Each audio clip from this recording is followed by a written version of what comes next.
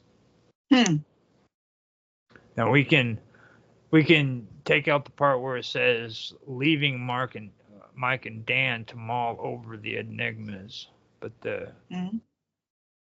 we have to use the enigmas of the cosmos. Yes. That's pretty cool. Yes, definitely is. The extraterrestrials pause, share a perplexing telepathic exchange, and then enter the ship, quickly launching into orbit.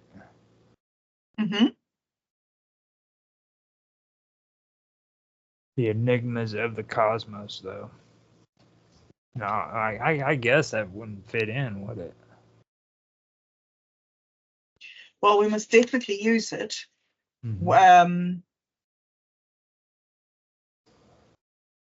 To mull over the enigmas of the cosmos. Leaving. Oh, maybe two blades and his 3 sidekicks. Yeah. I was standing just there thinking slack-jawed, mulling over the enigmas of the cosmos. Yeah, that's good. Yeah. That is good. I was just thinking that would be too. All right, so let me see where was I? I lost track. Okay, so I'll read it back and see how it sounds. Okay. Yeah, see, I've scrolled too far down. Here we go. The extraterrestrials pause, share a perplexing telepathic exchange, retreating into the ship.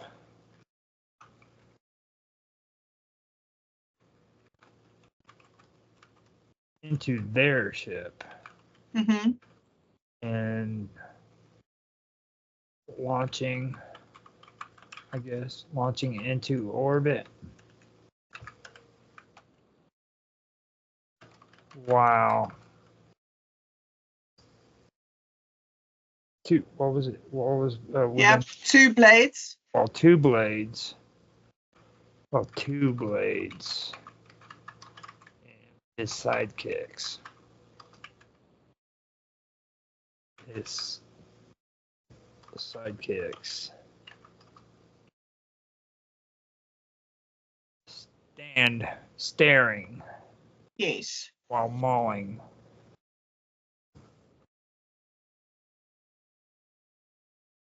Stand staring.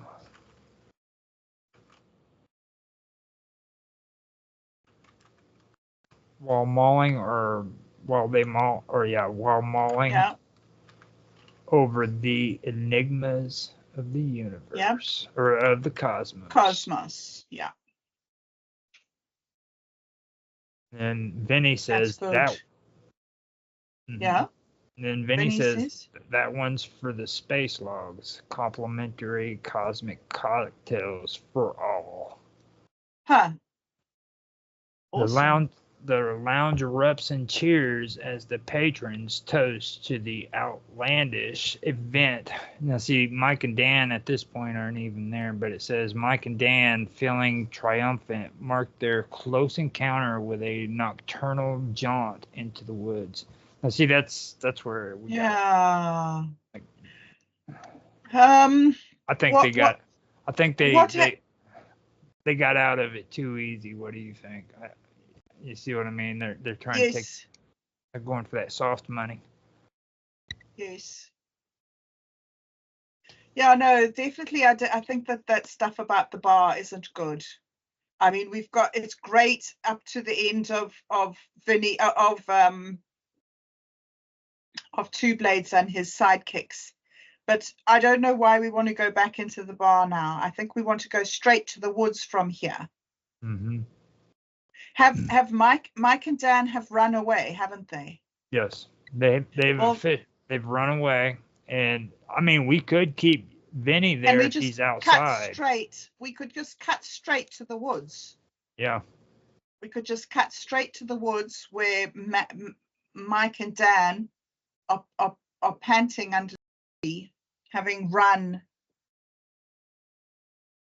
Mind you, they were wearing spacesuits, weren't they, when they first started? Okay, now they do have something good here. It says Mike and Dan, feeling triumphant, marked their close encounter with a nocturnal jaunt. Mark their That's really good. With a nocturnal jaunt in the woods. Mike and Dan. Can you say that again? Mike and Dan.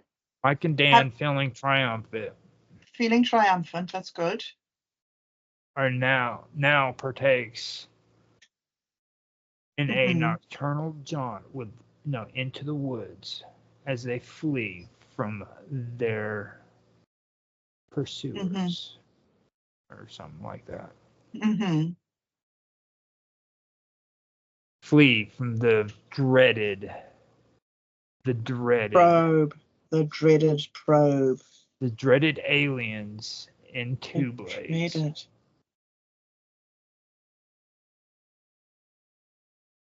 By the dreaded two blades and the alien Menace. menace. Yeah, there you go. Yeah. We could do that. Okay, so Yeah. we'll get rid of the lounge erupts and cheers, but then we can go Dan and Mike feeling triumphant.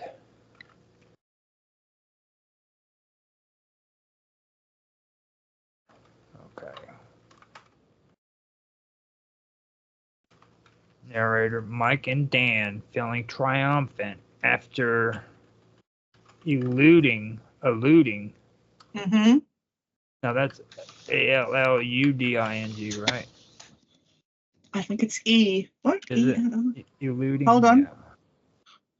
Oh, no, you're right. Not me. Oh, hold on. Is it allude or elude? Well, Allude means to reference something, whereas elude means to evade. So it's ELUDE. Okay. ELUDE. Hmm. After eluding their close encounter. Oh, after eluding the dreaded Yes. two blades. Yes. Is two sidekicks and the alien menace with a nocturnal jaunt into the woods. Sound good? So there's an interesting thing here on something called battle forums or something. Oh, no, it isn't. Oh, I thought it was a thing, but it's just a guy. No, I thought it was an item. I thought it was an item here. I thought it was the Dread Twin Blades of Doom. But I think it might just be a guy's name. Okay, sorry. Ignore me. Carry on. Okay, now let me read this back to you and see if you like it. Okay, it's a narrator. This is how you're supposed to say it, and if you don't like it, change it or say what changes you want. Okay. Mm-hmm. Okay, it says Mike and Dan fleeing triumphant after eluding the dreaded two blades, his two sidekicks, and the alien menace with a proceed onward with a nocturnal jaunt into the woods. It's 3 sidekicks. There are 3 sidekicks, yes. Yeah.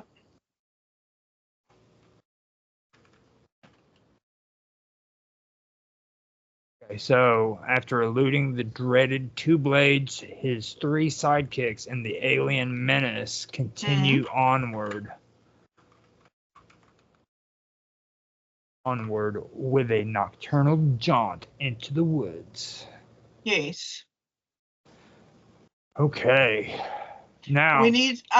Do you think we need a an adjective in there where you say continued onwards? Is there some sort of adjective that we could put in there? Continued, like not bravely onwards, or but something funny, like continue cautiously.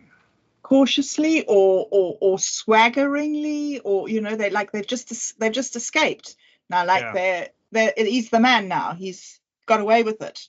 Yeah, so what would be, we need to actually open up the source. How about instead of continues, what about swaggers onwards? Swaggers. Yeah, that would be good. That would be real good. He swaggers on. See, and you said something about me using the word swag the other day, so you did. Yeah, that's cool. So swagging or swaggering with the swag, yeah. You like my swag? Yeah, that's right. Swagging onward. So Yeah. 2 blades, his 3 sidekicks, and the alien menace, swagging onward with a nocturnal jaunt into the woods. Yes. Now, Mike eyeing the fungi. Dan, these mushrooms are beaming signals from another. Hey, hold up. I haven't met the fungi yet. Where's the line where they meet the fungi? They discover the fungi. They made it in the woods, and all of a sudden he freaking sees the fungi. See, Yeah, that's where we need to add some narration. Wait, I'm going to find that other script. Where did I put that other script? It was in I'll be right back. I got to run to the bathroom real quick. Okay.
Okay, there we go. Sit down. Mm-hmm. I probably shouldn't have had that coffee. So do you have? Yeah, here we go. Here we go. So this. Oh yeah. Yeah, this is. I'll just read you this. This is old, and we don't need to use it. But this is the bit that I put in that place where they were out in the thing. We've got Roger comes out and says we have to abort the mission. The humans are not to be harmed. Then this was my bit that I put in. Otto's face falls. He reluctantly retreats a few paces down the alley in the direction of the spaceship, leaving Mike, Dan, and the bar patrons in shock and awe of the otherworldly encounter. An expectant hush falls over the gathering. 2 blades walks menacingly over to the bar and slams down his phone on the countertop. Otto pauses at the bottom of the gangplank and looks back sadly, reluctant to leave his prize. As he meets Otto's level gaze, Mike knows that it's not over. There's a probe with his name on it in Otto's waistcoat pocket. He has to come up with a solution to this situation, and fast. Mike, desperately, wait, before you go, have you heard of cryptocurrency? I could pay you real Bitcoin to leave me alone. Okay, so that's how that there worked. But then that's yours too, so that's cool. It was back in the day. Okay, so as the night winds down, Mike and Dan decide to celebrate their escape with a trip to the nearby woods where they stumble upon a patch of psychedelic mushrooms. Oh, okay, so that's all that it says here. They stumble upon a patch of psychedelic mushrooms. Mike says, hey, Dan, check these out. These mushrooms look like they're from another planet. Dan says, I don't know, Mike. These look pretty suspicious. We might end up in another dimension if we eat these. I've actually heard that part. So you're there. Yeah, there it is. Good. They're signaling a trip to the med bay. Let's not mix up intergalactic travel with hallucinogenic voyages. Oh, okay. Yeah. We don't. This is the plain script that I'm looking at. You've got the fancy one. What's an adventure without a bit of cosmic exploration? Mm-hmm. We've tangoed with aliens, and a few spores are nothing. Yes. Okay, so let me see here. So then Mike says, don't know if you have it. Mike says in this one, come on, Dan, what's the worst that could happen? We've already dealt with those aliens today. Well, see, if we go that route, then these guys are going to have to be like freaking Bill and Ted stupid, okay? So they're going to have to freaking take these mushrooms and fall asleep or pass out. Well, the two friends consume the mushrooms and are soon engulfed in a whirlwind of colorful and surreal experiences, laughing and joking as they navigate their way through the psychedelic journey. Not Mike realizing then in says- reality what is taking place. Yes. And we can make Okay. it to where when they come out of their hallucination, Mike is pinned to a freaking table on Oh the my UFO. word. Okay, because then Mike says here in this script, Mike says, I think I can see the aliens from earlier. They're dancing with unicorns. Yeah. And then Dan says, I'm pretty sure that's just a tree, Mike. But at least we're not being probed. And that's when he wakes up and he's And on then the just ship. as they're about to head home, a bright light fills the sky and Otto reappears, his intentions clear. Before Dan can react, Otto swiftly grabs Mike and disappears into the night sky, leaving Dan in a state of shock and disbelief. Dan shouts, Mike! No! The bar patrons rush to Dan's side, offering support and reassurance as they watch the spaceship vanish into the distance. Vinny steps forward, a look of concern on his face. We'll find a way to bring him back, Dan. We won't let Otto get away with this. Fade out. So we don't even get to the probing in this script. Yeah, that's what I was saying. We gotta put some anal probing in there. Probing in. Now, Right see, at the end, instead of the fade out, we'll. Okay. right there, when they start going into their cosmic trip, Yes. they're seeing this, but whenever freaking Dan says, "I think that's most likely a tree," Yes. instead of that, freaking he says, I think I see the aliens with unicorns," and freaking Dan says something like, Oh. "They are the aliens. You're not in the forest anymore." And then he wakes up and he's on the ship and he's pinned to the freaking table, getting ready to be anal probed. Ha. Okay. And that's when Dan pulls out his phone. Mm-hmm. Standing next to him, beside the table, Dan is. Oh wait, and scrolling along. Otto is gently caressing his hair. Yeah. Saying, "Don't worry. Just imagine a broomstick being shoved up your ass. It can make things better." Don't clamp down. Don't Okay. clamp it. Okay, so that's. Do you want to do it at that point?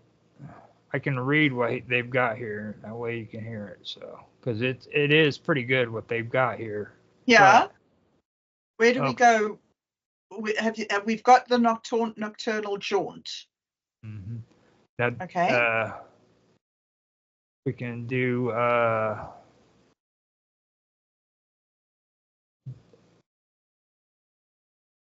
Okay, now here it is. Mike, I'm the fungi. Dan, these mushrooms are beaming signals from another dimension. Dan, or they're signaling a trip to the med bay. Let's not mix up intergalactic travel with hallucinogenic voyages. Mike, what's an adventure without a bit of cosmic exploration? We've tangoed with aliens, and a few spores are nothing. Then Dan says, last words of the infamous Mike. If we spiral into a space-time vortex, I'm blaming you. Okay. And then Cool. This is where you say they indulge in the alien flora and soon find themselves surfing a wave of kaleidoscopic visions. Mhm. Kaleidoscopic visions. Their chuckles desonating through the cosmos. And then Mike says, the aliens are back. They're moon bouncing with Sasquatch. Ooh, Then Dan Sasquatch. says that's a tree, Mike. But hey, let's log boogieing with interdimensional beings for the night. But hey, let's log boogieing with interdimensional beings for the night. What does he mean by that? I don't understand that. Let's log, L-O-G. Yeah, let's log boogieing with interdimensional beings for the night. Don't know. Now, Next sentence? What does the next sentence say? the next sentence says, as the first light of dawn crests, they stumble out of the thicket. Their consciousness expand and their camaraderie solidified by their shared cosmic journey. Now, see, we got that stuff's just boring. That's yeah, boring. yeah. That's AI. That's the AI with its bloody algorithm trying to make everything sweet. Now, screw that. Now, what we could do is say, freaking, Dan says, freaking. Instead, he says, they are, or those are aliens. How does he say? The aliens are back. They're moon bouncing with Sasquatches. And then Dan says, no, they're not. They're not bouncing with moon bouncing with Sasquatches. You're not in the forest anymore. And then he wakes up out of his trip, and that's when he's on the ship and he's ready to be anally probed. So this one here has a part where Otto, the bright light fills the sky. Otto reappears. His intention's clear. Before Dan can react, Otto swiftly grabs Mike and disappears into the night sky, leaving Dan in a state of shock and belief. Now, I think on one of the ones that Mike changed with the AI, he told it to put in a Star Trek joke. And I think it said somewhere here, Dan shouted Klingon. Yeah, that's down here. That's. Have you got Klingon? Yep, Dan shouting, Mike, Klingon. Yeah, we definitely need that bit. So how are we going to get them? Can we have Mike Klingon as the last thing? And Mike. And then suddenly we're in a new scene and they're on the table and the narrator just starts with a new scene. Okay, so I got an idea. I know how we can fit this in. Okay. This is the good shit too. Okay, he's in a hallucination. Okay. Yes.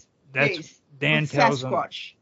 Dan tells him he's not with the Sasquatch. He's no longer in the forest, and he comes out of his hallucination. Yes. He's pinned to the freaking table. Yes. And he looks over and he sees Dan in a room with a glass window, and Dan looks at him and says, Mike, cling on. So he clings onto the freaking handles. Okay. Nice. Okay. You write that. I'm going to go and quickly pee. Okay. I'll be back in 2 seconds. Okay.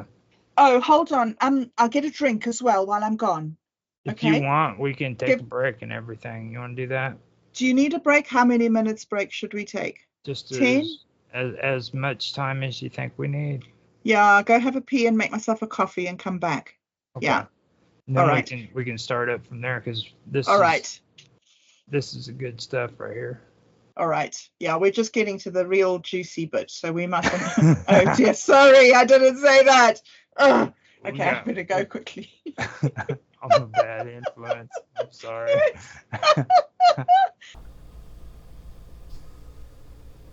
No, this is Summer Todd's mystery show. This is her son Austin filling in for tonight. She'll be dropping in a little later. Tonight I'm going to do Visions of the Past, Part 2, Past, Present, and Future. For the viewers who haven't seen the first video, we'll link that down in the description below. For those of you who saw it a while back and forgot about it and need a refresher on it, it's also in the description. Also, going forward, we'll also be doing featuring viewer stories that they write in the beginning of each episode. So I've linked in an email down in the description below that you can send your stories to. If you wish to remain anonymous, just say so in the emails you send with the story, or tell us. If you wish to use your name, that's fine too. You can. So that's that. So, as some of you may recall, last time, about a month or so ago, I did a show called Visions of the Past, where I discussed how I believe that the old world order had been toppled by World War I, and it had left a new world order in its place. So tonight, I'll be elaborating further on the history of the New World Order from the interwar years, the World War II years, the Cold War years, and then the post-Cold War years that we're in now, and where I believe it all may be heading, including the Great Awakening that I believe is coming. So, all right. So, after World War I, it left this huge power vacuum in Europe, and between the years of 1918 and 1933, it was during this time that the only major dictatorship at that time that had arisen between the years of 1918 and 1933 that had arisen from World War I, or the principal fruit of World War I, was the Russian Revolution, which left us with communism in Russia. So at that time, it seems that the powers that be, whoever they may be, they were going to have perhaps the communists start to expand from Russia throughout the world. But of course, throughout the 20s and then in the very early 30s, with the rise of Francisco Franco in Spain, of course, Mussolini in Italy, the father of fascism, who came to power before anybody, the rise of fascism in Portugal, and then finally the rise of Adolf Hitler in Nazi Germany, that was countered. And then of course, Hitler created the Axis powers with the, capitalizing on the rise of nationalism through the Imperial Japanese Empire, which leads us up to 1939, which was the beginning of World War II. Now, it appears that World War II was the fascists, the communists, and then, of course, the capitalists in America duking it out over who was to control this new world order. And obviously the communists and the capitalists won out, long story short. And then since the end of the World War II era, the communists and capitalists have more or less waged a Cold War between each other, where they have kind of vied, in more of a silent and Cold War, with occasional proxy wars and hotspots throughout the world for control of this new world order. And of course, communism has expanded steadily. You had the rise of communism in China in 1949, and then the rise of it in North Korea going into the 50s, and then in Cambodia and Laos, and it also spread throughout Latin America. But then in 1989, communism in the Soviet Union, which I think they originally intended for the Soviet Union to perhaps control the world, but eventually communism failed there. Eventually that collapsed, and it left more or less the United States led and our Western allies in control of the New World Order from 1989 onwards. But at that same time, and throughout the 90s and going into the early to mid 2000s up to where we're at now, China grew in power in place of the Soviet Union. So it appears now that the powers that be ultimately want China to be perhaps the seat of the New World Order. It's hard to say, but that appears to be what they want.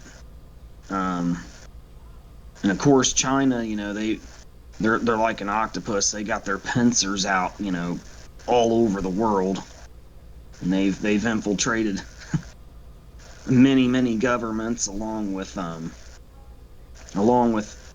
other organizations like the World Economic Forum and even the UN, and the last few years the World Health Organization's been one. So the war has gotten more silent. If you ask me, the Cold War, it's inaccurate to say that it really. We say we've been in the post-Cold War era since 1989,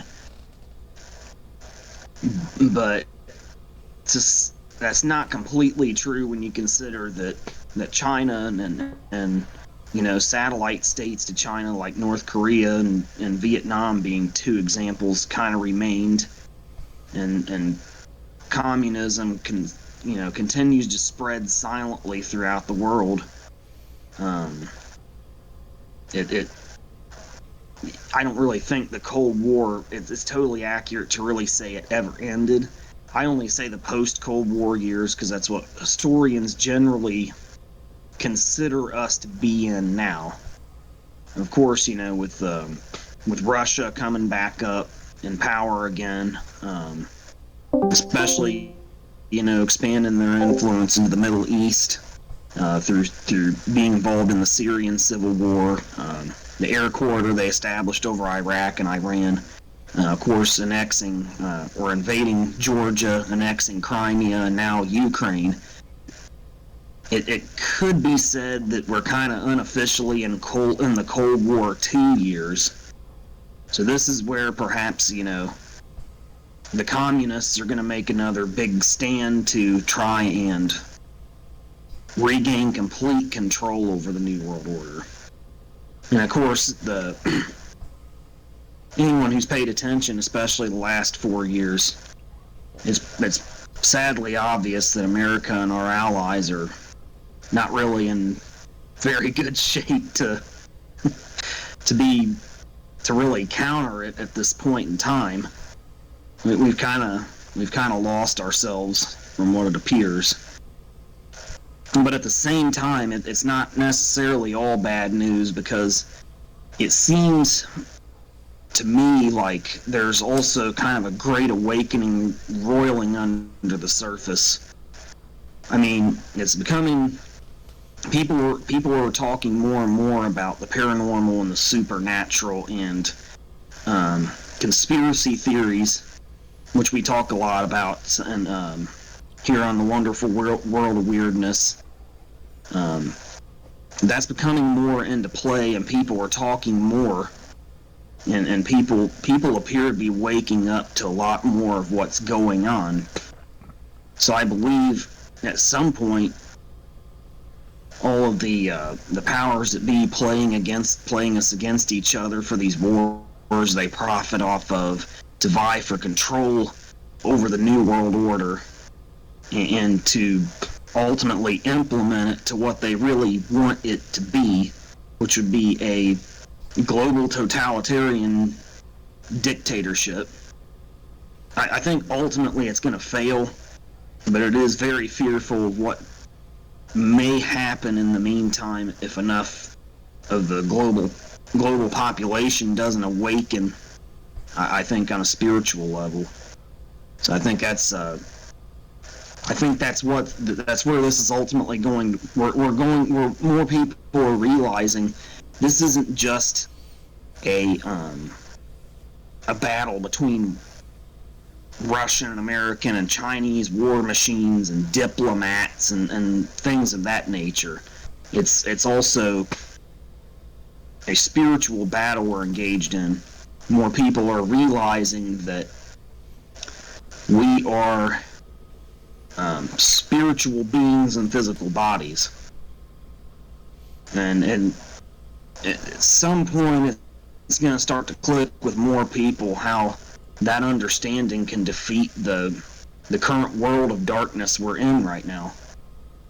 And the Bible even says it best when it talks about we struggle not with the flesh, but we struggle with the rulers and principalities in the celestial realms of darkness, which oversee the current darkness that our world has been in. So, as dark as it's seemed, at least for the last 110 years since, or 107 years since the end of World War I, as many ups and downs as there's been, these might be the hours before the eternal dawn, during which humanity wakes up to the eternal day of one consciousness. So what do you think about that, Roger? Well, with me, like You there? yeah, I'm here. Can you hear me? Hold on. Yeah, sorry, I was muted. I'm sitting there having a conversation, didn't even realize I was muted. Oh, okay. Yeah. I knew you muted yourself for a few minutes, but But yeah, we've actually had this conversation before, and like when we were talking about it, I think the one thing that gets left out is like the difference between communism and socialism too, because a lot of people are hoodwinked today because they don't really understand that like communism isn't where it began. Socialism started actually here in the United States and also in Germany and France. When you look at the First International and the Second International, you see where it went from the Second International to the Third International, which was the communists. And yeah, the difference between socialism and vulgar communism is that freaking the communists wanted to go into action and they thought violence was a way of doing it. It was the same outcome they wanted, but they believed that violence was the way to frickin' achieve that outcome. And socialism believes that frickin' they want that outcome, but they want to do it in a peaceful, a passive-aggressive manner, And you're starting to chop up.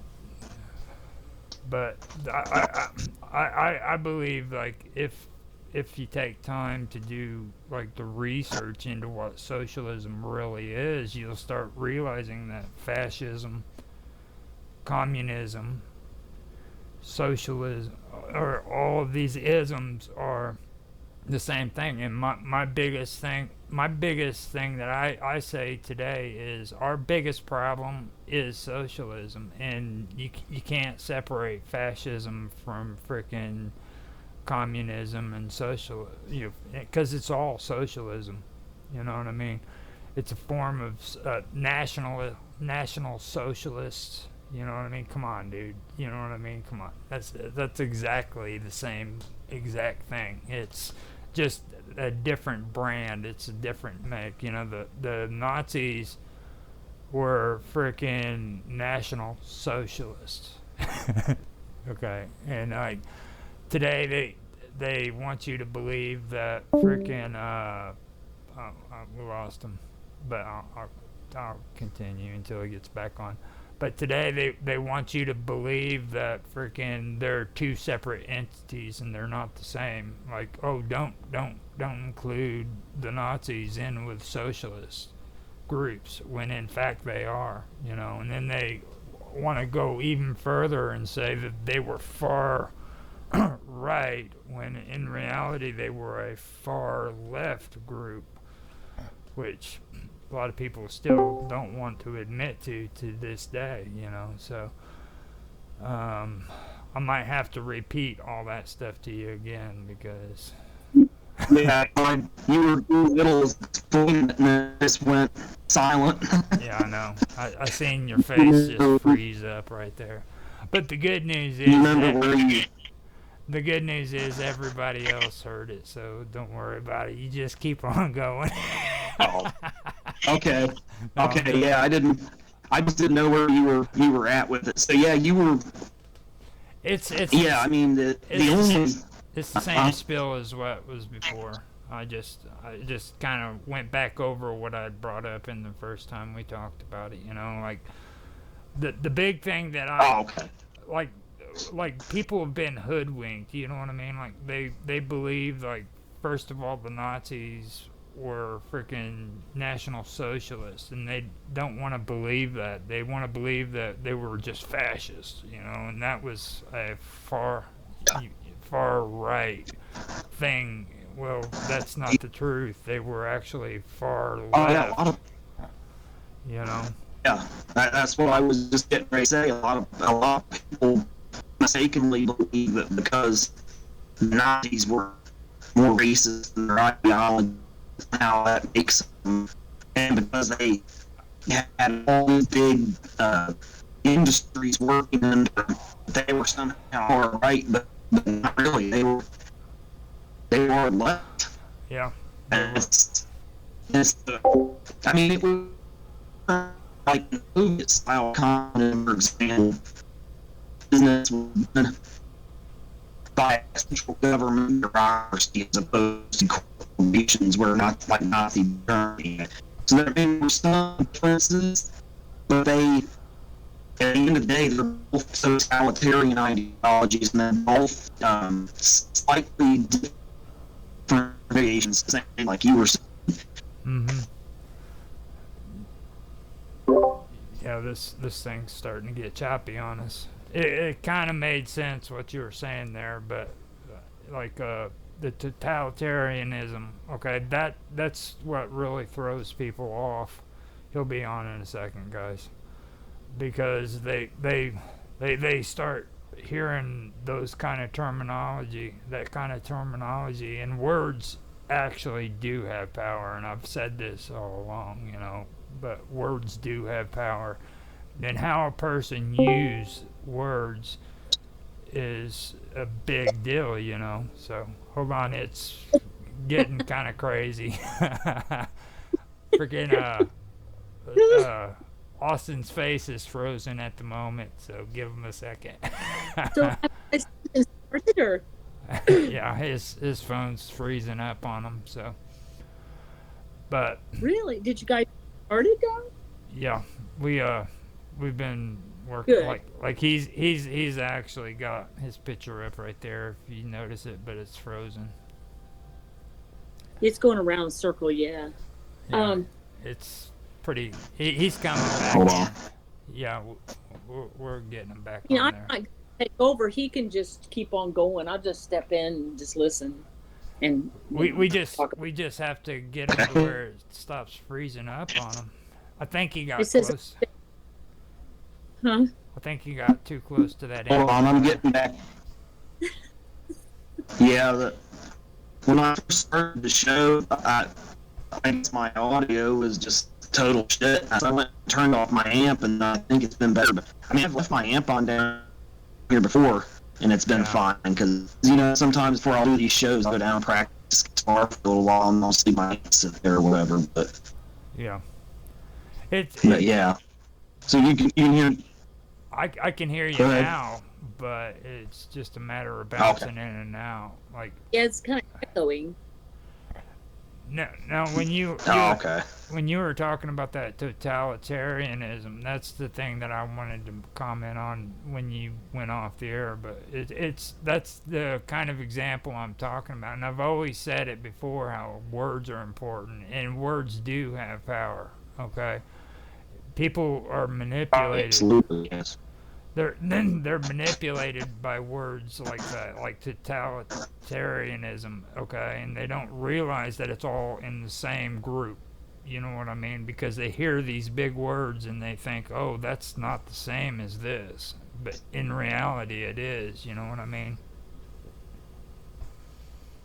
Yeah. I mean, it's like it's a different, slightly different variation takes on the same He gets mechanical Is he echoing? ideology.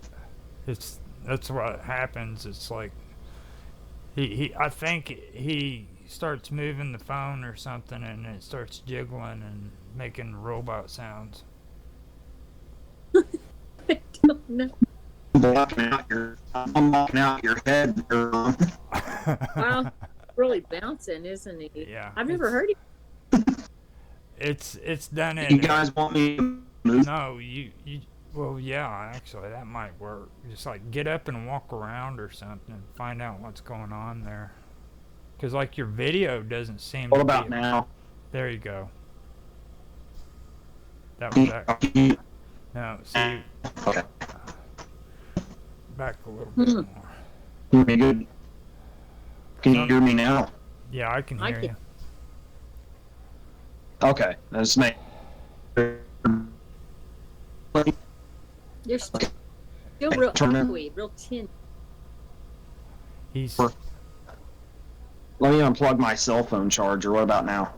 Yeah, that's good. That's good. That's what. Yeah.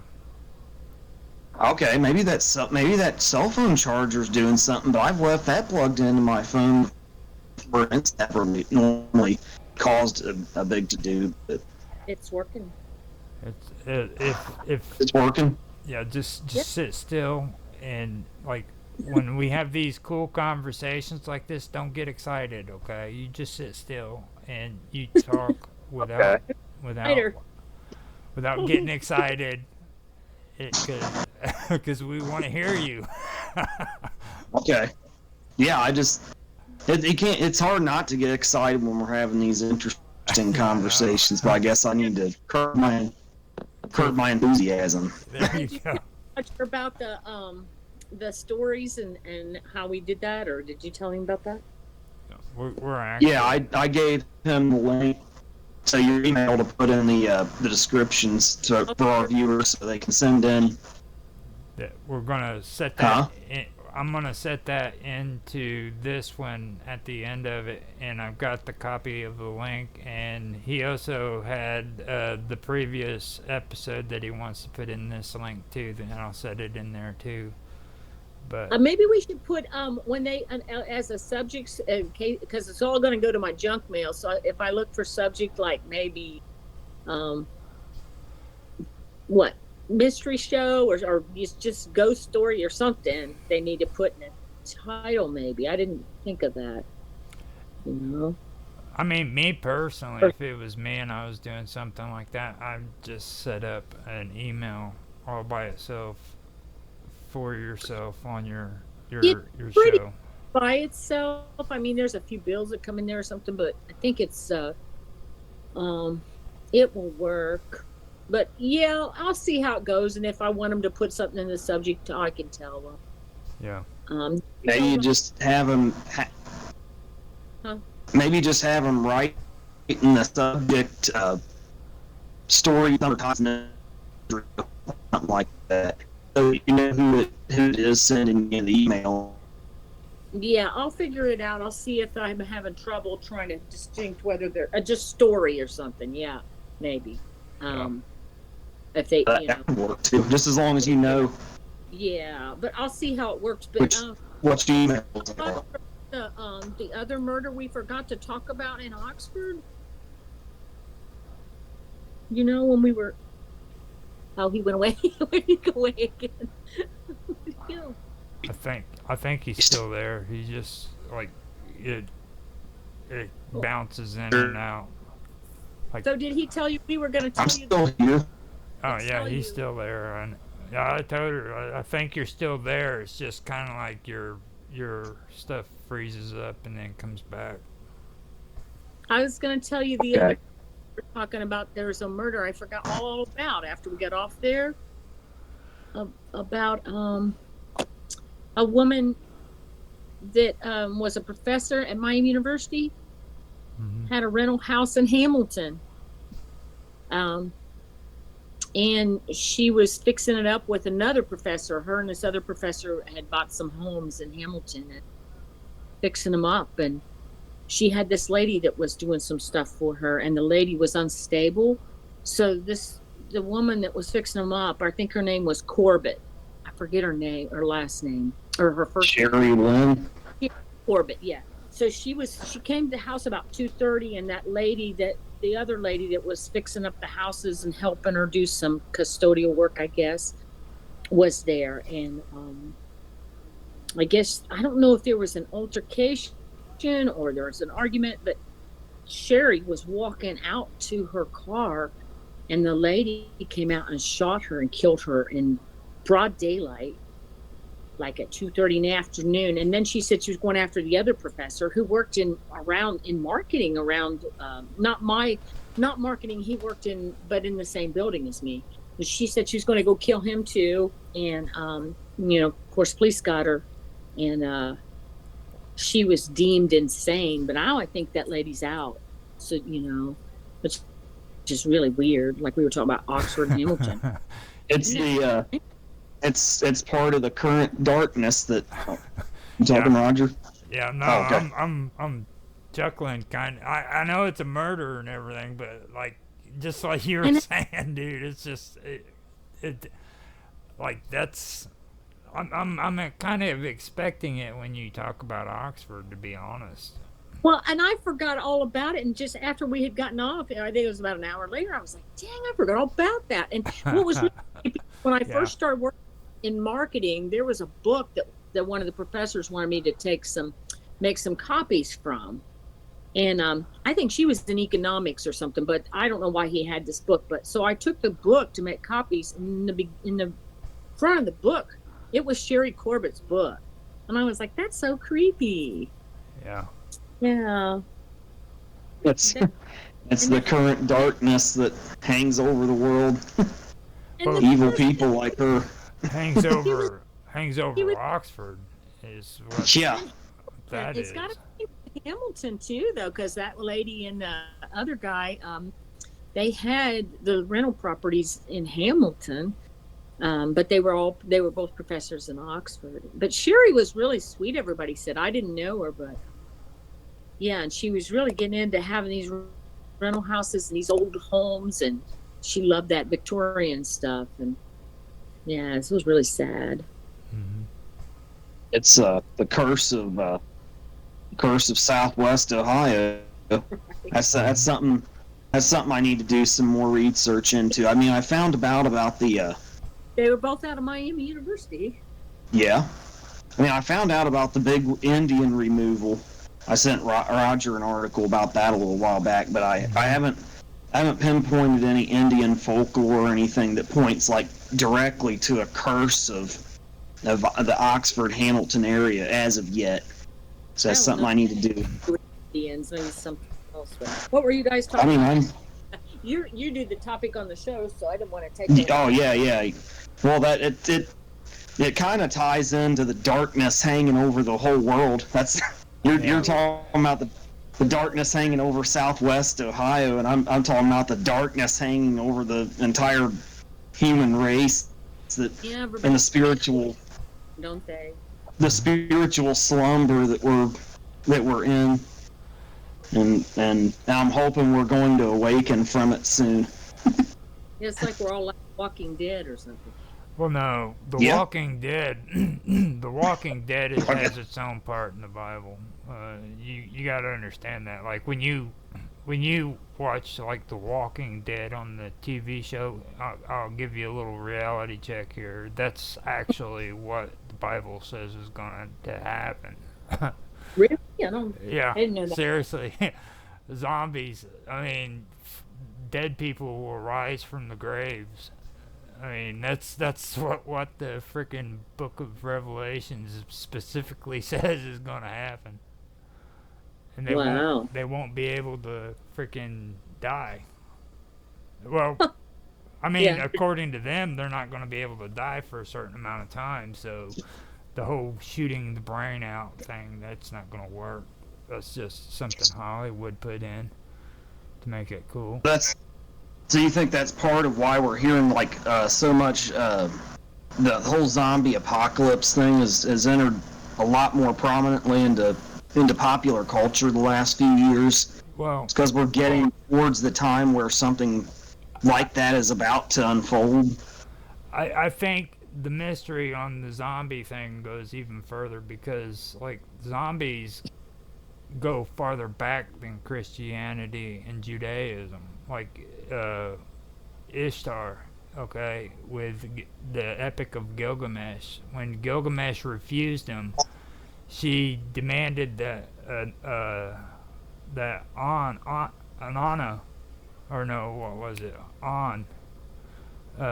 Let her use the bull in order to frickin' kill Gilgamesh. And if he didn't allow her to use that bull, which killed Enkidu, but if he didn't allow her to use that bull, then frickin' she swore that she would raise the dead from the ground and they would devour the flesh of every human. And that's So there's kind of been the prophecy of zombie apocalypse, or the looming threat of it hanging in everybody's minds for many thousands of years, even before Jesus and his disciples, walked the earth. Yeah, and the apocalypse in the Book of Revelations actually comes from a different sect of Christians, which a lot of the traditional Christians weren't really big on the apocalyptic books, and there were different apocalyptic books that were brought out during the time period, but that was the one that was accepted into the canon. You know what I mean? Mm. So Now, where did the Council of Nicaea and the removal of certain books from the Bible play into that? Was that part of that too? Does that shape biblical prophecy today? That was when the canon was actually brought together. Okay. The book. So it does tie directly into it. They gathered all of the scholarly religious folk. Because all the Christians, they couldn't really agree on how to approach Jesus and his teachings. So that was the Council of Nicaea. They came in, they agreed to cut certain books and teachings from Christ out of it, which I mean, fortunately, the Gnostic Gospels survive today, so we can study them to have a more complete understanding of biblical prophecy. Seeing as a lot of things appear to be going by the book, so to speak, we have a more complete understanding because those survived. But for thousands of years, a lot of that was kind of cut out, and a lot of people weren't aware of the Gnostic Gospels until more recently. And see, that kind of goes into, well, go in a little further. They weren't just cutting parts of the book out. They were cutting parts of people's freaking body parts off and their heads. Ooh. Like, people were being killed because they didn't believe the same exact way as these canons. So, and that kind of goes into what we're talking about here too, like the darkness that looms, So at some point, Christianity went from being a peaceful group of people who believed in Christ to becoming this entity that ran around killing and murdering not only its own kind, but pagans and other people who didn't believe the same as them. Wow. Okay. You see? Yeah, because you went in ancient Rome. You went from where you could get killed because you were a Christian to being able to get killed because you were a Christian or because you were not a Christian too. So Yeah. if you didn't think like the canons did from the Council of Nicaea, you were pretty much fucked. You know. Right. And then, Religion So is the- yeah. and So then that's what you guys were basically talking about, was that? No, we were talking about socialism and stuff, and communism, and yeah, I was talking about. the New World Order. Yeah, we were talking about the New World Order in the current day, but then then you started talking about we touched on the curse of Butler County when you dropped in for a minute, and then I tied it back into the general curse of humanity And that ties into this whole sub story too that I forgot, and I don't know why it's not coming back to me. There was something else that happened. I She's such a troublemaker. She is such a troublemaker. I mean, but you tell my memory's good about stuff like that. You realize how hard it's going to be to name this episode? You can. I named it in the beginning, but we might have to change the name again. Yeah. The troublemaker. The troublemaker. Yeah. It was in the darkness. And it was in Oxford, Yeah. I think. I can't remember it. Why am I drawing a blank on this? It's so weird. The darkness but that looms. That's it. Yeah. You could call it that. I mean, because we've talked about that, kind of. What? The darkness that looms. I mean, we talked about the custodial worker I worked with and his son killing himself. We did that, didn't we? Yeah. Yeah. There was another man, but it's a small town, and I guess, but still, there was another man they said was, they thought he was molesting his daughter, and I did not know this man, but when I worked in the dining halls, everybody was talking about it, and they said, well, he's going to trial. He's going to go to trial next week or something. And then somebody came in and said that he hung himself. Yeah, you said that. And I was like, oh my remember God. that. That was when I was talking about. Oh, actually, we got in a conversation about suicide. Yeah. Yeah, I remember that. Oh, I know what it was, Austin. Remember the lady that lived next door to your aunt? Remember that? Like, not right next door. I think it was one house down. There was she was in a barn somewhere, and she killed herself. She hung herself. And then her husband a few weeks later went into the garage and he turned on the car, and he had all these Post-it notes on him about like how he was sorry and stuff, so they think he killed her actually. Yeah, he murdered her, and then he felt guilty about it, so he killed himself a few weeks later. Yeah, and that was in Dartown, which is a town between Hamilton and Oxford. And I think the lady worked at Miami University. I think she actually did, or maybe Walmart or something up there. But that was what I was going to say. Yeah. Okay. Yeah, I had forgotten all about that, but yeah, that was pretty big when it happened. And see that's the darkness that looms. That's. But we seem to have a lot of crazy crimes like right around that, between Oxford and Hamilton, and even the Dartown. I mean, that's a little town between the two of them. Now, is it quite that crazy? Is it that crazy out in southern Illinois where you live, Roger, or is this this above average? We get strange ones, but they only happen like once every 10, 20 years. I know. It's like you guys are like living in a bad neighborhood, but it's an entire state or some shit. Like they took over your region, and it's time to get the hell out. To be honest, start packing your shit. The demons from hell, they came up out of the ground. With the amount of murders. With the amount of murders that you've listed off, man, this should be like Chicago. And they're all and they're all like different types. They're not just like domestic violence things. They're mixed with all kinds of stuff. Yeah. You know, this is kind of like a domestic violence thing because they said that like he was very controlling of her and she was carrying a gun and then she ends up dead in this barn outside of Oxford. Well, see, like here we do get like murders. Don't get me wrong. Like people do get shot and people do, but they're freaking normal murders. Like we had one where we have weird ones here.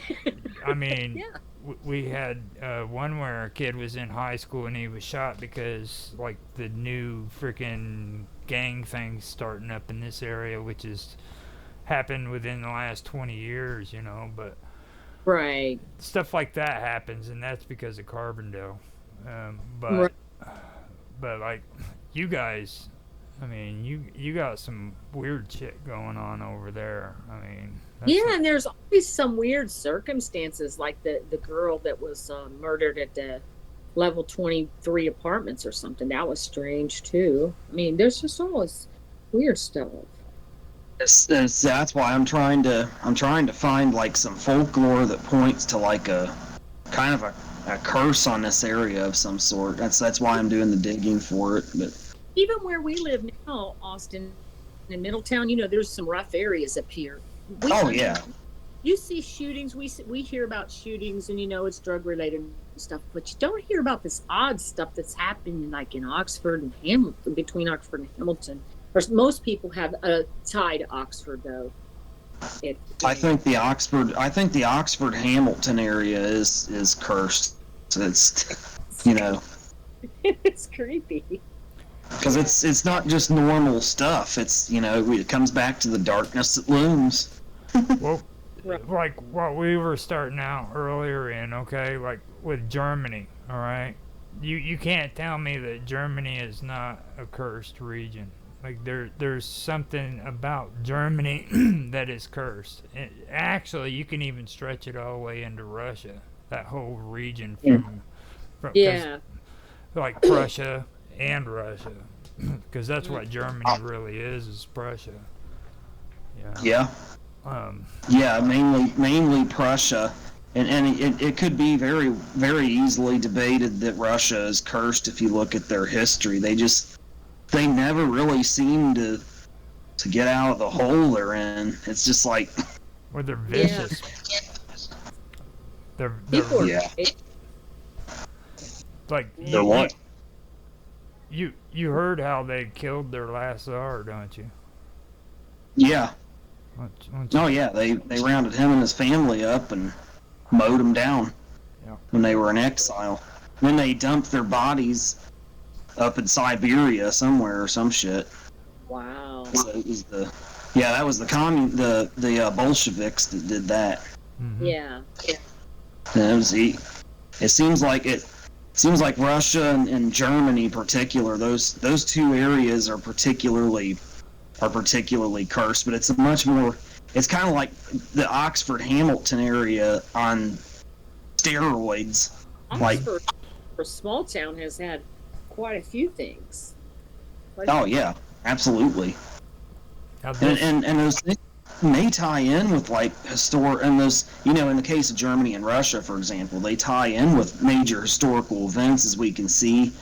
Yeah. And in the Oxford Hamilton area, it appears to be the same thing, but I haven't found anything directly pointing to a curse, but it appears to be something of that nature. Yeah, because we've had some really big crimes like that Ron Taman. That's an unsolved mystery from what, 50 years ago. I mean, that's been forever. That's a big thing. Never have. I think the CIA got him into the whole MK Ultra thing, which that comes back to because the government was trying to use that as a serum by which to control minds and manipulate the masses. So that does tie back very big into the New World Order kind of thing. And when you talk about, you know, the MK Ultra thing, like we did a few episodes back on that, they're trying to find ways to manipulate the masses. That was just another angle they were going at, and he either was a willing participant of it or maybe fell victim to it without realizing, and who knows where Yeah. Ron Taman may have ultimately wound up. It's impossible to say, you know.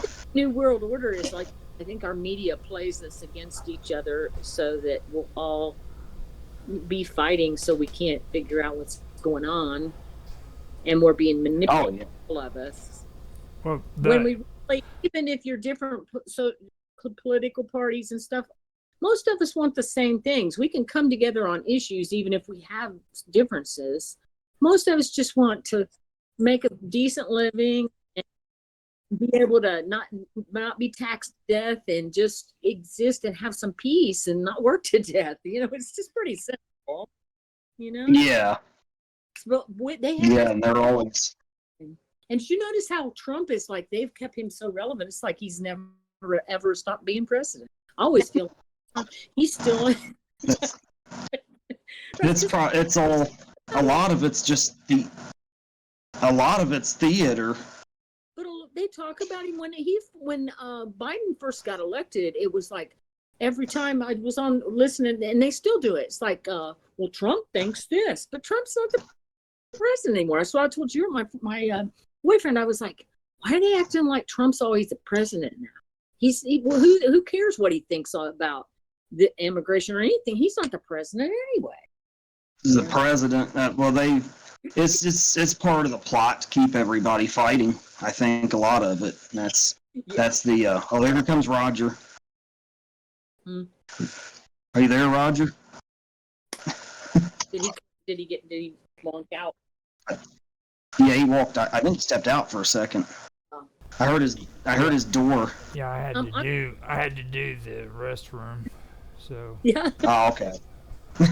I was hoping that Mike getting muted might stop that sound from happening, but it apparently didn't. So I was gonna tell you. Yeah. Oh, go on. On my computer, I muted it. Oh, okay. Okay. John told me, I hope he doesn't mind, that he was at a service and that he saw a little boy next to a lady and like a spirit. He said something to her and she said it was her son that she had lost a while ago, and then he comes to visit her sometimes. Isn't that spooky? I guess John can see stuff like that. I can't. I've never really seen an actual ghost. I've seen, like I said, the top. Now, he says that he's only seen one spirit. Now, a lot of the things that he sees is he says they're visions, but they're not like he doesn't like see them all the time, like out in the middle of the room or some stuff like that. You know what I mean? Well, yeah, and that's what he was saying about this one. It was so odd. It was so vivid. I think it just recently happened around Easter. So he was saying it kind of scared him because he's never seen one quite so clearly. Mm-hmm. So this was pretty clear. Yeah. Yeah. That would be kind of creepy. Oh. Is everybody blipping out? We seem to have lost a member of the committee. But anyway, that was my little thing. I talked to John for a minute, and he had said, and it was kind of creepy. Yeah. No, like with Hold on. It kind of skipped out on me again there for a second. Yeah. Hopefully it'll work out though, because when you sign back in, maybe it did something good with your audio and video and stuff. So hopefully. Can you hear me good now? Yeah. Yeah. Real good. Oh, okay. I mean, and that's one thing I wanted to touch on too. That's actually a good thing you were telling that story about John, because I remember him mentioning something. I think it was in the last interview he did with Russia Waves. He touched on the Great Awakening, and that's something I was wanting to touch on in this too. And this community, you know, with me, you, Roger, and John, and other people we talk to, this may be kind of the beginning of it, because it's kind of weird how we've suddenly came together, seemingly out of nowhere, and started talking about all this stuff.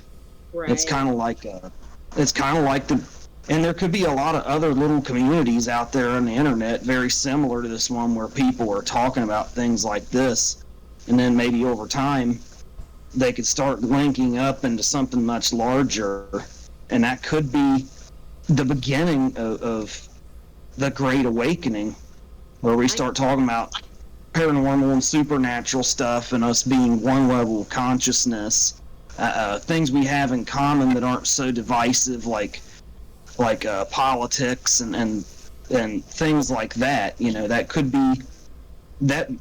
I really wonder if John isn't perhaps, I mean, altering the course of human history in a way that he doesn't yet realize. Maybe that's the reason God put him on this earth. I've really kind of thought that a lot lately. You know, the more be careful with that, because you don't want to get John's head too big. Like Yeah. you know what I mean? Like keep him Does humble. does he have a problem with getting arrogant and egotistical? I didn't say that. I was like, you don't want to take the chance, though. Keep him humble. Keep him humble. But I think there's some people in Middletown too that, like I said, I heard those guys talking about something weird like aliens or something over at Starbucks. So you know, there's a community there. There's some people that are, you know. And then that ties into this community, so it's like the beads of Mercury coming together slowly into an ocean of light, which could be the Great Awakening.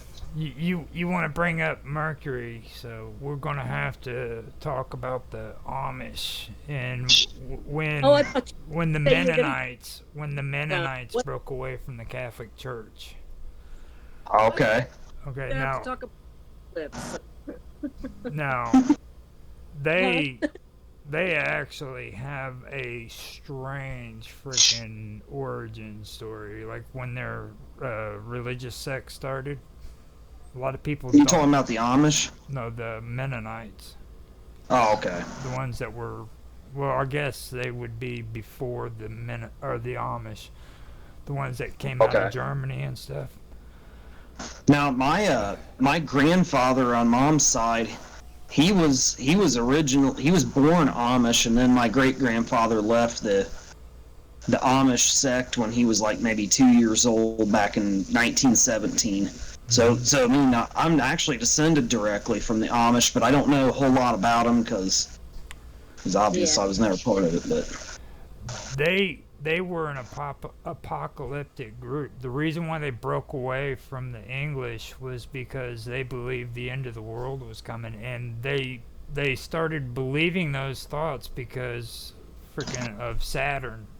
And there's supposed to have been an eclipse where all the planets came into freaking alignment, and this created a hysteria, I guess, among some of the Christians, and that's where the Amish belief started coming up from. It's really, really weird. I just started checking it out on the internet. because you Talking about this most recent eclipse is something weird too. There's been a lot of astronomical stuff happening in the last 6 months or something, hasn't there? People talking about that. Yeah. Now that's actually weird too, because the other day I was watching on the news, and apparently there's a huge following of people who are following the eclipses, and they're talking about millions of people traveling from one country to another just to follow eclipses as they happen. And see, that could play a part in the Great Awakening too, because people that normally wouldn't have came together and been aware of each other's existence will come together around something like that.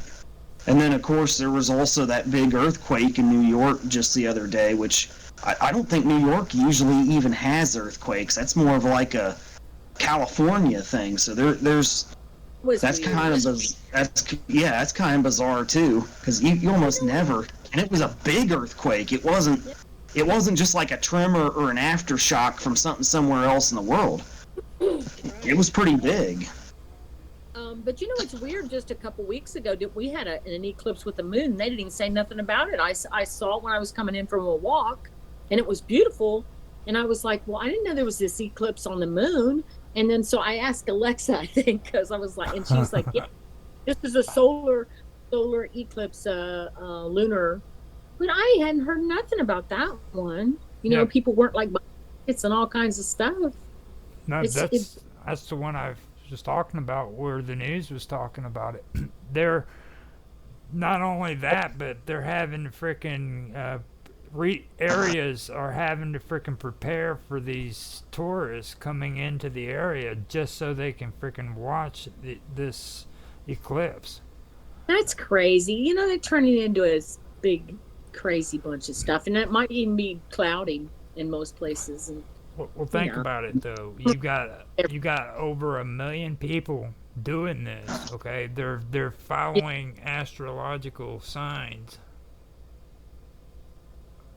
Right. Okay. Now that I'm talking like if you want to go on a spiritual level here and think about it like that. Okay. I believe a lot of people are returning back to paganism and they don't even realize it. Maybe. Yeah. Yeah. You know. Because I mean, it's strange when I heard that. I was thinking that is a lot of people. That's like a cult, a following. Is it? Yeah. Yeah. Yeah, it is. Wherever it's going to be, there along the trail. Yeah, there's all kinds of crazy people are booking hotels and. Mm-hmm. I know. Yeah, it is kind of strange how it's the hysteria surrounding it. Mm-hmm. What's the big deal with these eclipses, you know? And like blood moons, nobody even gives a crap about the blood moons. There were supposed to be 4 of them that were supposed to happen. I think it was within the last. Well, it was supposed to happen like 2 years ago, I believe it was. Yeah. And look at the meteor nights too. Like this year, there's been a lot of them, and like towards the end of last year, like I saw that green shooting star, and then I think I was talking to somebody, and they said, "Oh yeah, there's a lot of meteorites and weird things going on with the atmosphere and stars." So, but nobody said nothing about that. Yeah. So how do you think all these astronomical events, do you think they perhaps tie in to a great awakening or spiritually or something of that nature? Are you talking to me? Yeah. Oh. Well, for me, I think having a spiritual awakening for me is like a personal experience. First of all, I mean, like this great awakening that everybody has, it's going to have to happen on a personal level, and eventually, when more and more people have it happening to them, they're going to realize that they probably didn't want that spiritual awakening because they've been lifted out of a fog. Okay, and this fog is like right. them living in their delusional world that this is the way it should be, and they're going to find out that this isn't the way it should be. It should be this way, and I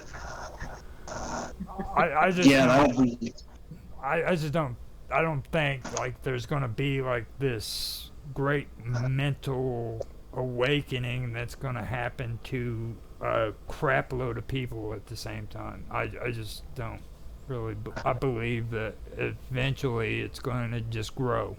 You know what I mean? Yeah. You think it might be more of a gradual thing, kind of like how I was describing, like this little community growing and then maybe linking up with other. So it might be a more gradual thing that takes place over a period of many years or maybe even decades, and humanity gradually shifts in its conscious understanding until before we really even completely realize it. Right. Had something to day that's really weird that ties into that kind of a. It says scientists are realizing now that they can't explain everything. So Damn, that's a miracle. Well, Yeah, they're finally waking up to their own folly. yeah. And it says that they sound like gurus now. You know, that we're getting back into what it was like in the 60s where people were doing, they were into astrology and a lot of that stuff then. Well, so the ancients were just as smart as what we are today. I mean, that's the thing that a lot of people have a hard time with, and it goes back to the brainwash. Okay, like everybody who doesn't really get into ancient history, they freaking think that everybody who lived 2,000, 5,000 years ago were a bunch of ignorant fools who freaking couldn't wipe their butts. Okay? But that's not the truth. They were very intelligent people who just didn't have the same tools we have today. Yeah. You know?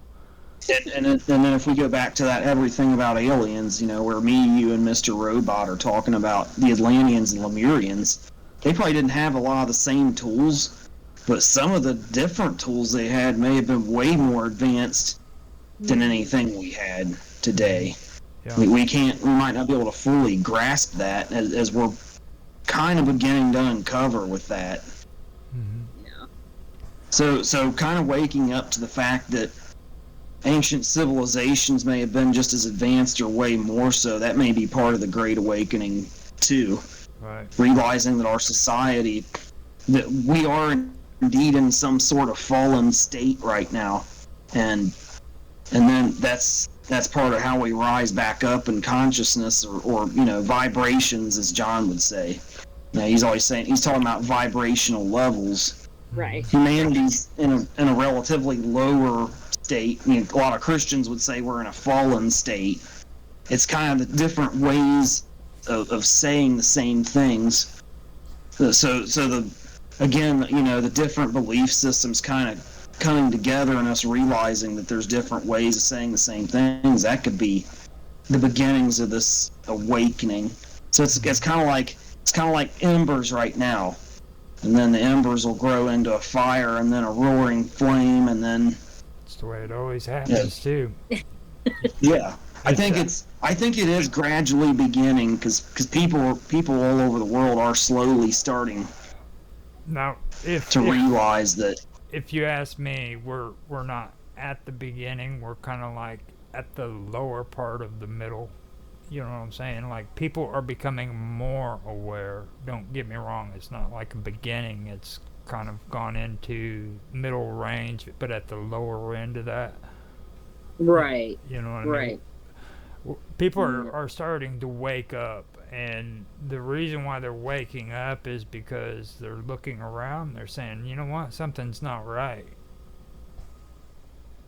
And we've never. Things. And I think, well, when COVID happened, all that stuff got weird anyway. Everything, I think, is Everything. A lot of odd things can happen quickly. I mean, now that happened overnight. Yeah. And something's been off since March of 2020, especially. I noticed a big shift in the feel of the world that I wasn't living with prior to that. But it's hard to put my finger on exactly what it is, you know. And that kind of ties into the discussion, you know, I started out with at the beginning of this episode. Just how there's. And I noticed the same shift after September 11th, after the great economic downturn of 2008. Mm-hmm. That was another one. So we've had a lot of shifts, especially since the year 2000, where things have gradually been getting darker. But at the same time, through these things, we've been waking up to more of the true nature of our being and reality. Mm-hmm. So I'm not sure exactly where do you think the exact beginning of the awakening was, or do you think it's something that's kind of been under the surface, you know, forever, more or less? The beginning of, like, all of this to me, honestly, was when Ronald Reagan chose George Bush Sr. as his vice president. When he allowed a neocon to frickin' enter frickin' the White House, that's when things frickin' changed. Oh, Neoconservatives are frickin' different than being a conservative. They are really, really hardcore. Okay, and yeah, they're George, crazy. yeah, George Bush has been the senior, not junior. He has been it's been suggested that he could have been responsible for JFK's assassination. This goes all the way back to when he was in the CIA.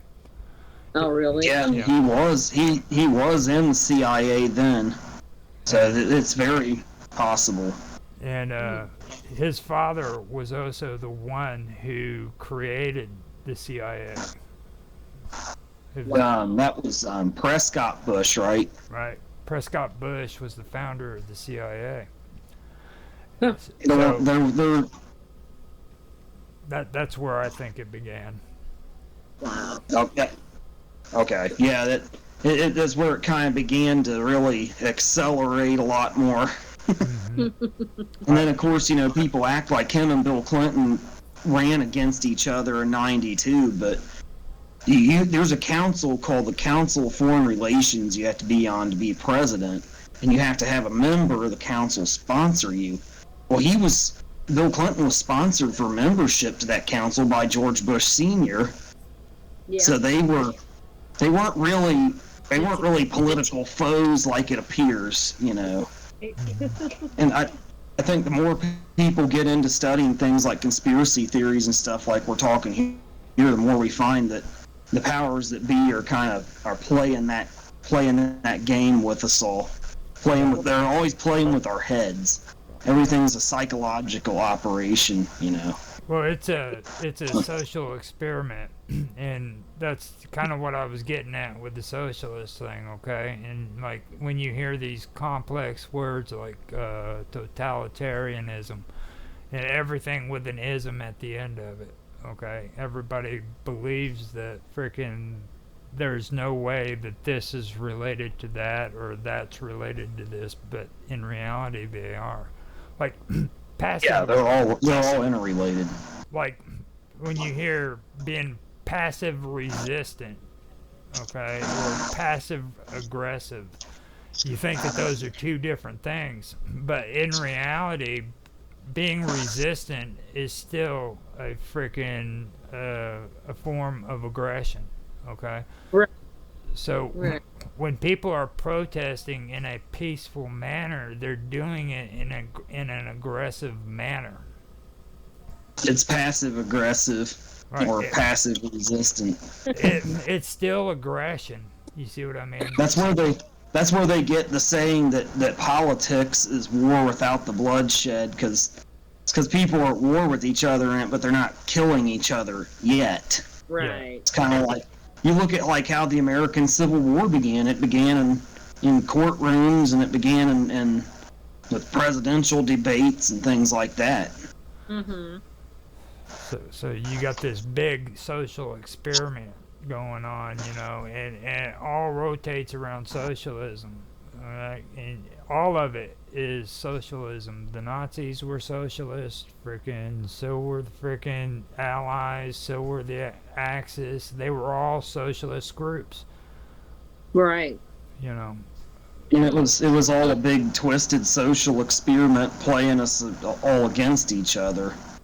Yeah. In a lot of ways, and that's been going on we're starting to find now, the more we look at our history, it's been going on for centuries, but people a long time ago didn't really think that way. They didn't really see that. Right. Like we're starting to awaken to it now. Right. But it's kind of hard to it's kind of hard for us to grasp right now, because the world is starting to look different to us all. And so it's something we don't quite we know that something's underway, but we don't really understand it yet. Right. And that could be that could be the light coming up in us, illuminating things, as it were. Right. And then that's what counters the darkness that looms. Right. That's the Great Awakening. Yeah. Well, That's the Great Awakening. I can't believe that we survived this, and because it's like an hour and 16 minutes now. Yeah, it's been a while. Yeah, I'm gonna get Been a off. minute. No, you can't get off here yet. You caused all that trouble, and you're just gonna bail, dude.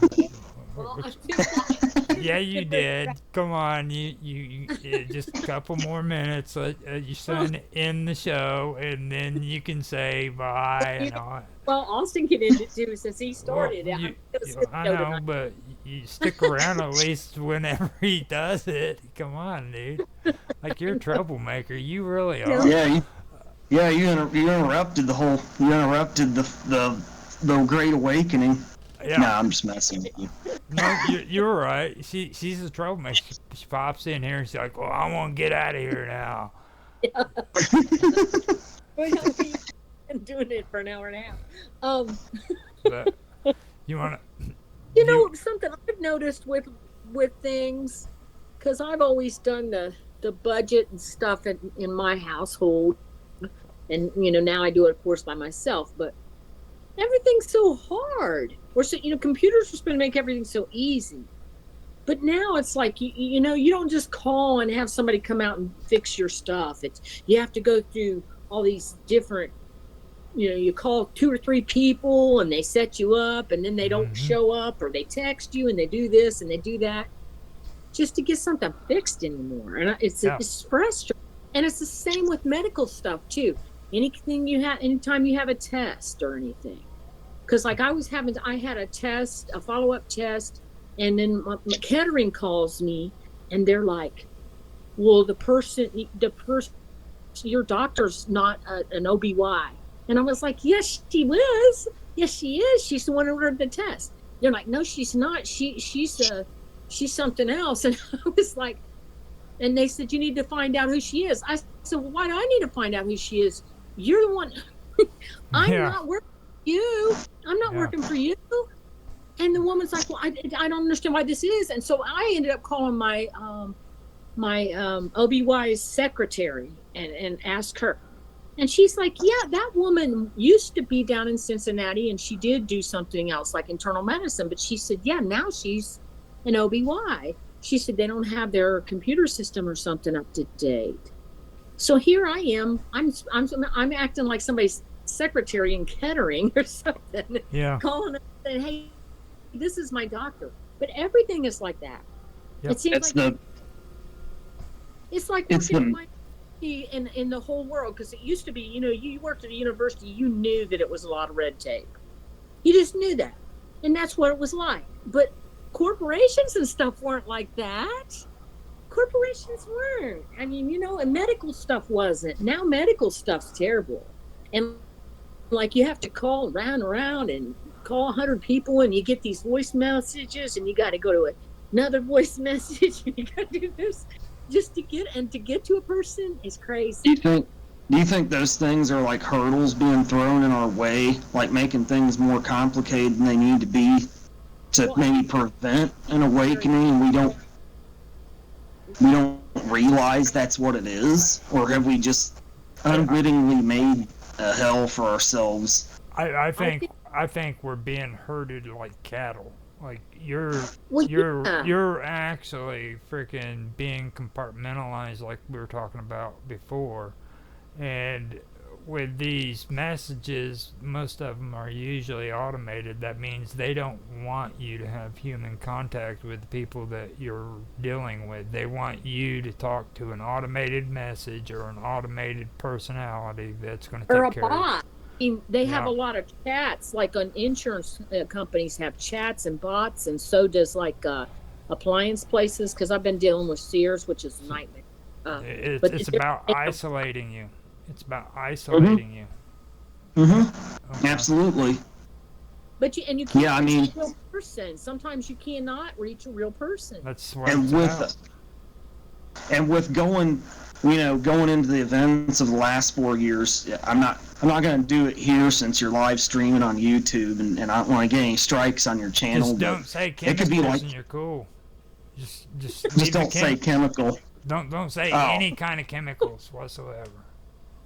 Oh, okay, I wasn't going to do that, but And you're cool. But we could do like a real-time thing where I talk about how they used a certain event to isolate a lot of people, and it created a lot of mental illness that may not have existed before, which may Talking about COVID. may have held the Great Awakening back, and maybe that was part of the plan. That's They were afraid. That's not a chemical. That's a name. She's all getting on. I remember, Mom. The powers that be are watching, so It's you fine. can't get strikes on You- Roger's channel. You can say COVID, but just don't like say the chemicals and stuff like that. Okay. Okay, yeah, but I think that was kind of part of isolating people too, and that was, and that ties into how technology can be misused to isolate. Like we here right now, we're using technology in a proper way to communicate with each other and to get to know other people that we may not have otherwise met who enrich our lives. And that's so it's a good thing if we use it properly, but people using it to isolate others as part of that twisted social experiment to keep us in spiritual darkness. That's where they're the ones trying to hold back the Great Awakening. But I don't think they're ultimately going to succeed, because right now it's slowly growing. And John, the community he started here, and that Roger helps him, keep going now. Right. Hopefully it grows into other communities like it, because I'm sure there's other communities like this going on around us that may start growing into ours, and that we could be kind of at the like Roger was saying, in the beginning of the middle of the Great Awakening. And being part of this community, like with what you're saying too, I want to also remind you of something, and everybody knows this, okay? It's always used all the time for a reference, but what happens when you freaking make a water balloon and you don't turn the water off? Yeah. it blows up. It pops. Right. Right. And that's what's happening, okay? Eventually that balloon's gonna pop. The balloon is all this stuff that these people are doing, and the water is us. Eventually, it's just going to keep building up, and then it's going to pop. You see? It's kind of like a dam breaking. Right. I think that's what's going on now. We're trying to ease spiritually, or all the spiritual energy, but it's building up. So we're going to keep awakening and going higher and higher conscious-wise. And doesn't the book of Revelations talk about towards the end of time, like God would gather his people? I mean, is that what's perhaps going on here with this community? It's the beginning of the great gathering. Well, you gotta kind of be careful with that, because then, like, when you talk about the rapture and stuff, that brings a whole different group of people together, and then you have people who are traditional on the Bible. And and then you have the feuds between different Christian sects coming in, which leads back to the divisions in our one consciousness again. Now, So it's kind of like, when the end times do come, I believe that all that's going to lead to cannibalism. Like, freaking, they're going to end up eating each other and being a food source for the other.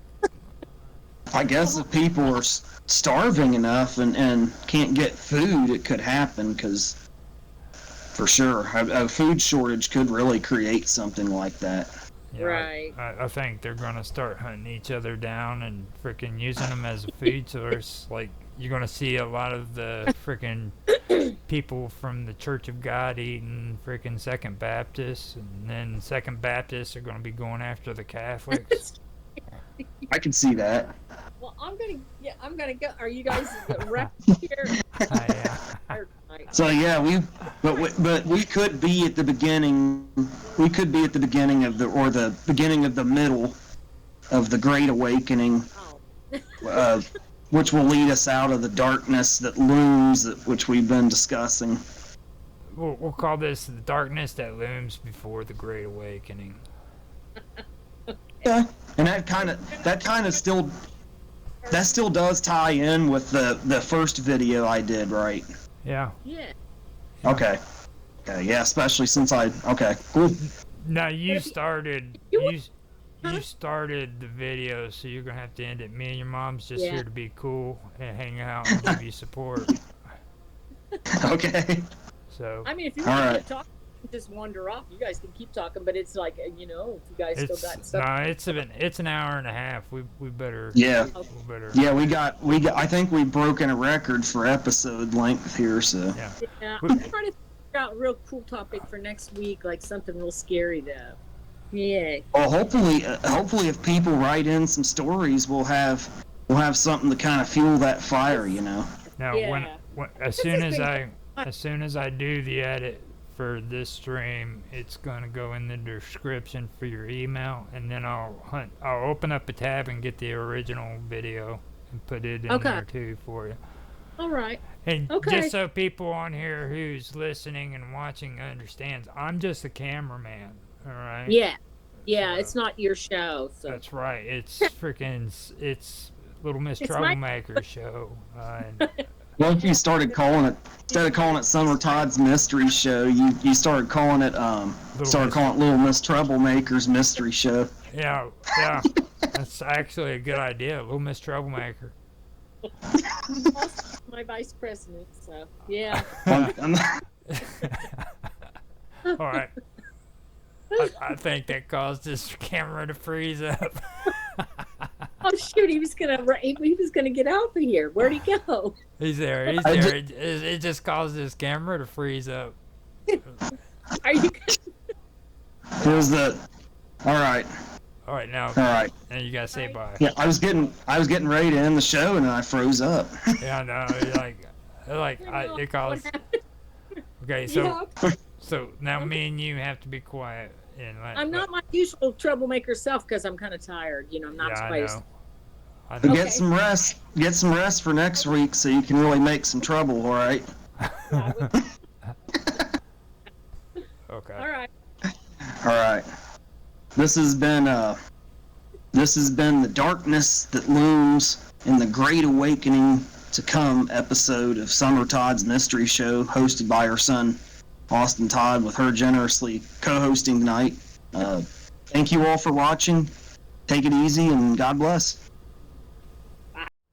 This first Brahmastra that I'm describing, and its description, it does kind of tie in to what Olaf Jensen and Willis Emerson talked about the Agarthians telling Olaf when he lived with them in the Hollow Earth about an ancient nuclear war, because it sounds like the Brahmastra was indeed a supernatural or a nuclear weapon of some sort, like the Agarthians were telling them.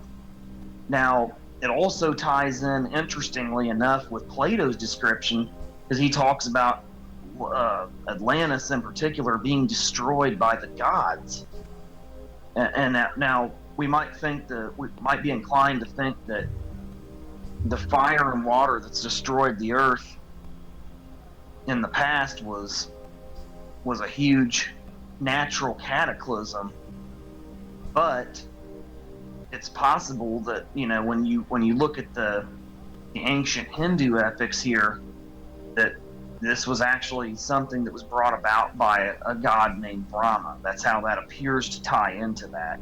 Another Astra I'll touch on was the Trishula Astra.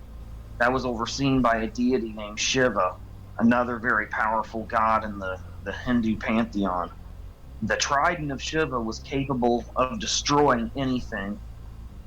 Now, I need to do a little more research into the exact ways by which it was to destroy anything, so to speak. There's two more ostras I wanted to get into. One that is a particular interest was an ostra by the name of Varunastra. That was seen over by a god in the Hindu pantheon named Varuna. Now, the interesting thing about this particular ostra was it would release torrential volumes of water. So it was capable of being used to flood entire civilizations, which is very interesting when we read Plato's description of how Atlantis, in one night was flooded. And again, he talks about the gods punishing Atlantis for the war they supposedly started, and just for being morally degenerate, at least in Plato's words. It's interesting that they talk about this god named Varuna with having this weapon called the Varunastra, and it's capable of releasing torrential volumes of water. I mean, it adds up to me, and it seems to be a very good connection, but it's impossible to say for sure exactly whether there is a connection. It's just very interesting that it ties into that. And then here's another very interesting point.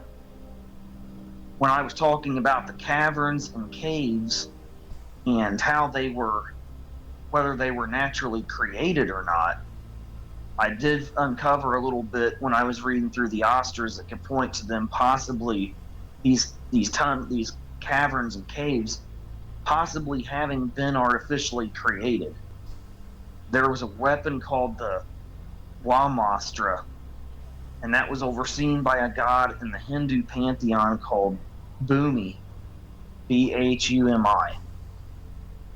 Now, the Brahmastra was capable of creating tunnels deep within the earth. That's a very, very interesting point. So possibly this was being used to create tunnels in the earth, possibly during this war and in the aftermath of it, which the Atlanteans and Lemurians fled into. But then again, it's also possible that those caverns and caves they discovered and fled into the hollow earth were also naturally occurring.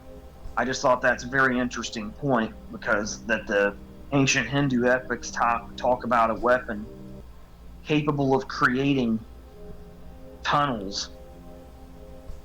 systems in the earth, very quickly.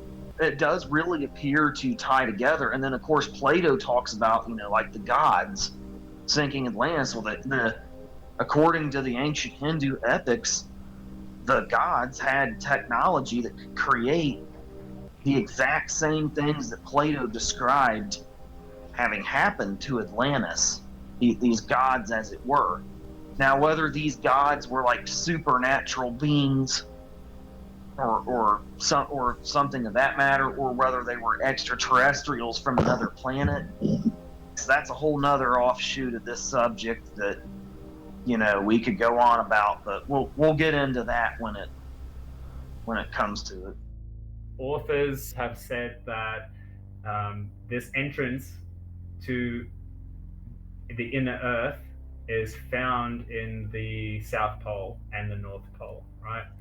And this leads to what the Germans believed was Agartha or Hyperborea, all right? After 1917, powerful rumors spread in Tibet and Western China about Soviet Russia as the Bolsheviks' Shambhala.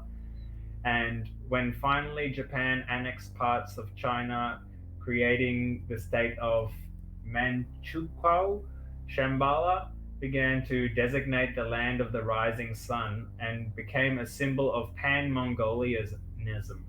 Okay. However, at the end of the 19th century, Shambhala became important in theosophical doctrines, which is the founder Elena Blavatsky maintained that In this cave land hidden up in the Himalayas lived the wise teachers, powerful telepathic leaders of mankind who direct the development of civilization and preserve ancient science in their catacombs. These people were also known as the Great White Brotherhood. Even before the October Revolution, a visible figure among the mystics, a person, Alexander Barchenko, who was a doctor, writer, and psychic at that time, had been a visible figure among the mystics, Freemasons, and Rosicrucians in Petrograd. A graduate of the medical faculties of Kazan and Dorpat universities, he was just as seriously interested in astrology, palm reading, and magic as in medicine and science. He assumed all occult knowledge under the term ancient science and regarded it as a legacy left to us by extinct civilizations of the past, which perished as a result of global cataclysms, but managed to preserve their knowledge in hidden caves at the top of the highest mountain ranges, out of the reach of the worldwide flood. This is now the flood of the Bible and other myths. Now, these are books I have not found, and I would like to find them. Anyone that does find them, please let us know, because we would like to read them. At the center of the world order suggested by Barchenko lies the cave region Shambhala Agartha, populated by all-powerful telepaths, from which important information enters the world via messages given to travelers as well as by telepathic means. He first came into contact with them through the acquaintance with Alexander Christoph, who told him that during a trip to Paris, he became acquainted with some Indians through the well-known mystic and occultist Saint Ives. These Indians claimed that in prehistoric times there existed a very great culture in northwestern Tibet, and that this culture knew of some astonishing synthetic method that represented the highest level of universal knowledge, and that the propositions of European mysticism and occultism, including Freemasonry, constituted a distorted rehash and echo of this ancient science. Poroshenko remembered what Krivtsov told me was the first stimulus directing my thinking towards a search that was to determine my entire life, assuming the possibility that remains of this prehistoric science had survived in some form or another. I began to research ancient history and the culture of mystical teachings and gradually entered mysticism. My fascination with mysticism went so far that in 1909 and 1911, having studied handbooks, I started to practice chiromancy. Barchenko refers to the synthetic method or ancient science as Dainkor, designated it with the enigmatic signs and linked it to the secret orgiastic practices of the Tantrists, which is like Hindu and Buddhist tantric philosophies and yogas. The strongest and most irrefutable and convincing tool in this effort is the evidence that the Earth still knows, in virtually untouched form, not only the accidentally preserved practical formulae of tantric science, but also its entire rationality-based theory. So basically he's saying that some of these methods still exist, and also the theory behind them. So it's not just mythology anymore, it's a practical science. In 1911, convinced of the practical value of ancient science, Barchenko carried out experiments to determine the nature of telepathy, or as it was then called, brain rays.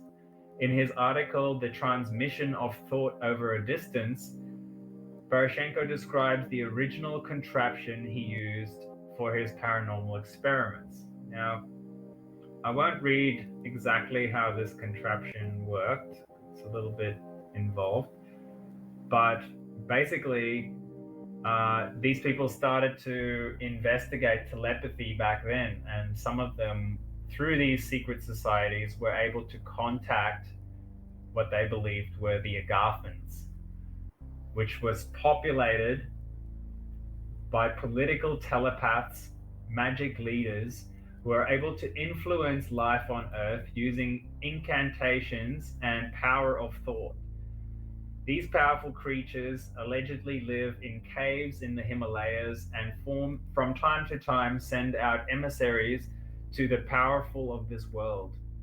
Saint Ives claimed that the existence of this brotherhood in the heart of Asia had been known to the mystical sects of ancient times and to the Templars, the Knights Templar. It was this claim of the French occultist in Barashenko's retelling, which would later become the starting point of research carried out under the auspices of the OGPU. The Bolshevik Revolution put a temporary stop to Barashenko's research in the field of telepathic connections and a direct link to the Synarchic Brotherhoods of Asia. In his mystical presumption, he reckoned that the key of the solution of social problems was to be found in Shambhala Agartha, this conspiratorial Eastern site where elements survived of the knowledge and experience of a society that had reached higher stage of social, material, and technological development than contemporary society. And because of that, it was very important to find ways to reach Shambhala and establish ties with it. The people best suited to this task were probably those who were free from any attachment to material things, property, personal enrichment, free from egotism, that is, people who had reached the heights of moral perfection.